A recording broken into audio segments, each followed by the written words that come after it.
So as you guys probably all know, I recently created my own forged carbon fiber drag wing from scratch, but there's one issue, it kind of doesn't fit because we went with a different taillight style from American Muscle. Big shout out to them. Thank you for supplying that to me.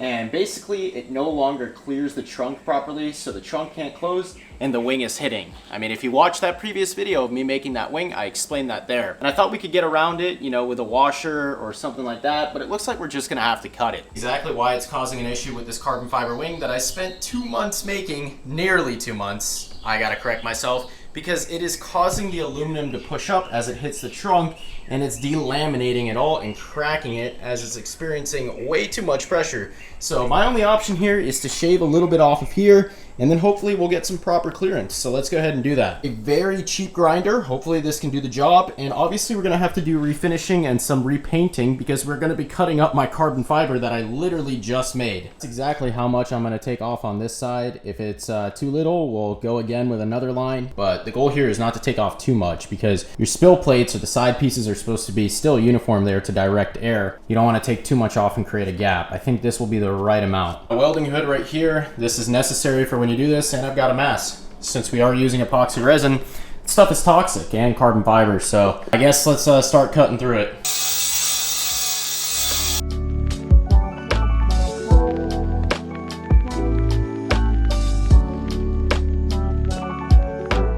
That it's in my best interest to remove the wing to do the rest of the cutting because we are getting too close to the trunk and I don't want to hit it and basically put a hole in the fiberglass trunk on top of that. But the only reason why I left it on in the first place is because obviously I wanted to not undercut. It's hard to gauge how much room you need when it's off the car. And when you cut a little bit and see that you still don't have enough, and then you realize, okay, I need to go ahead and cut a little bit more. And we're at that point where we can take it off and get an accurate cut.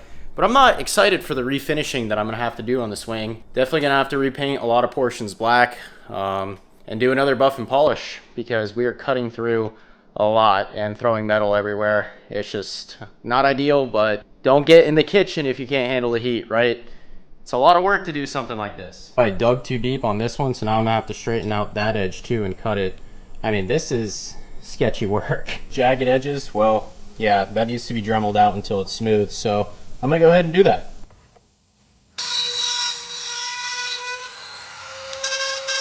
One eternity later. Time to refinish it and repaint because it closes with no problem whatsoever. The entire wing is messed up. I'm gonna start with a 60 grit, really just like chop down that area that got messed up and that I had to cut. That is the important part. It'll make it like nice and smooth. And then after that, we will go to 220 and then just touch up everything, paint everything again.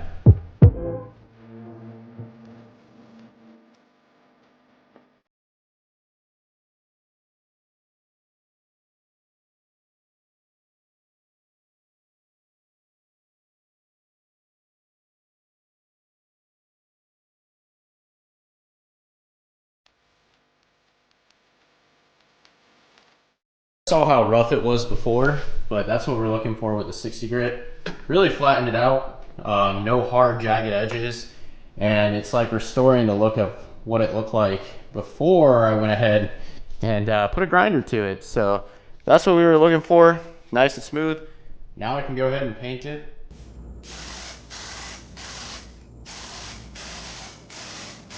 A few moments later. If you guys also watched my original creation video of the wing, we did a buff and polish on it, but for some reason it got hazy. And a lot of people said that's because I used Meguiar's M105 cutting compound, and then you're supposed to use M205 to go right after that to remove the haziness and any of the scratches. So I'll be doing that with a foam pad, and we'll see if it cleans up any of this haziness here. If not, you kind of have to redo the clear coat. So I'm gonna hope that the M205 different type of cutting compound actually cleans up that haze. You can really see it right there and makes it shiny and gives it a glass finish again. I said I've never done this before. I haven't, but I did my research. I'm not afraid to try out new things. What's the worst that can happen, right? You redo a clear coat.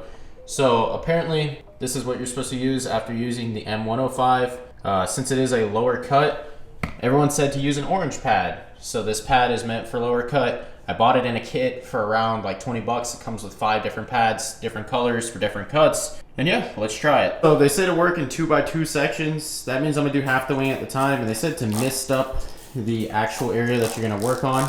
So I don't know if that's right, but it kind of makes sense. So it's not as harsh, and we'll mist the pad too. Put a little bit of this compound on there. Oh, that's probably too much. And then now I kind of just set the rotary to like 1500 RPM, and hopefully it goes to plan, you know?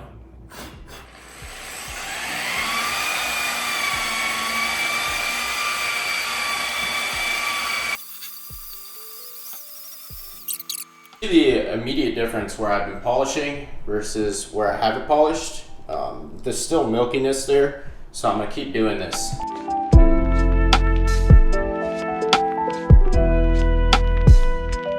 Definitely made it better, but it is not 100% haze free. Now, usually with car paint, you would throw like a wax on it to seal it after you do this, but I don't think you can do that with carbon fiber.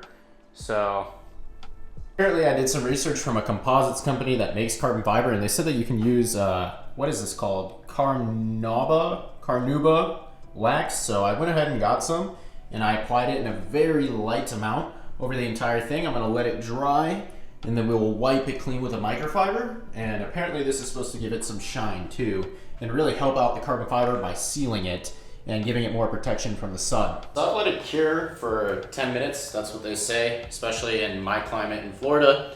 And you can tell when it's ready when apparently you can wipe it and it's streak free. So it is in fact ready, and let me tell you guys what, the wax works. And not only does it work and make it look really nice and glossy, but it also protects it. So that's the main reason why I wanted to do this. I didn't even think that you could wax carbon fiber, like, as you guys know, but you can, because really you're just waxing the clear coat and providing protection. All before, now you get to see the after. It gave it that really nice and deep reflective gloss, and it looks 10 times better. Like, this is no joke, it really does work. 3 days later. Remounted the wing, and this is what the finish is looking like after all those buff and polishes. So I guess it came out, you know, proper, and I learned how to buff and polish with this attempt. It took out all the haziness, made it super shiny, and the wing is looking exactly how I wanted it to. So looking like a glass finish thanks to my DIY buff and polish. I no longer have a clearance issue too, so I'm able to close the trunk with no problem whatsoever, and the refinish made it look super sleek and nice. So I don't have to worry about this hitting there anymore or causing that delamination and cracking of the epoxy resin on the side that we saw earlier. So thank the Lord I was able to save it. Looks really good now. I'm excited to see it on when I'm at a track day so people can actually see it in person, because when I just took the car to the drag strip, everybody was asking me, where's your wing? Where's your wing? We really want to see it. Is it done? And I was like, yes, it's done, but I lost the bolts. So now we got the new bolts in there, and I put it back on. 2 weeks later. Steering wheel here for the new edge, because during the last track day when I was loading the car up on the trailer, the last one fell apart. Hopefully this one doesn't bend like that. It feels like it's higher quality, stiffer metal, so it won't do that. And we'll throw this on the car. It is white though. It's probably gonna be harder to maintain, but if I'm a little bit more mindful of, you know, when I'm touching greasy things, then I shouldn't have a problem. Looks like I am painting my roll cage mint green on the inside, so I think it gives it a nice touch. Looks really good. The leather stitching is really nice too. And yeah, I'm excited to throw this in. This old steering wheel out, it's just like 5 Phillips heads. I already took out one, so yeah, let's get it done.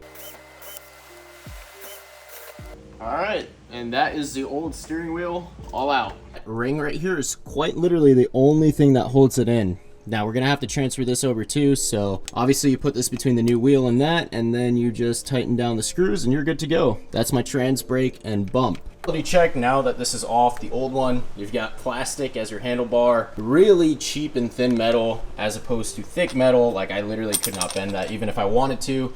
So you can see the clear difference. To use the horn, because oh, there's a huge spider on the camera, is I didn't bother to use the horn because this car doesn't have it hooked up or wired. It doesn't even have the horn in it anymore. So there's no point. I just have like an open hole there now. Just let me know what you guys think of my new steering wheel. We transfer over the trans brake and the bump, so those are both fully operational. They still work. I think it's gonna look really cool with my mint green roll cage that's gonna go inside of the car. Now, was the white steering wheel a W or an L? You guys can let me know in the comment section below. That's gonna do it for this vlog. So if you guys enjoyed it, please remember to comment, like, and subscribe.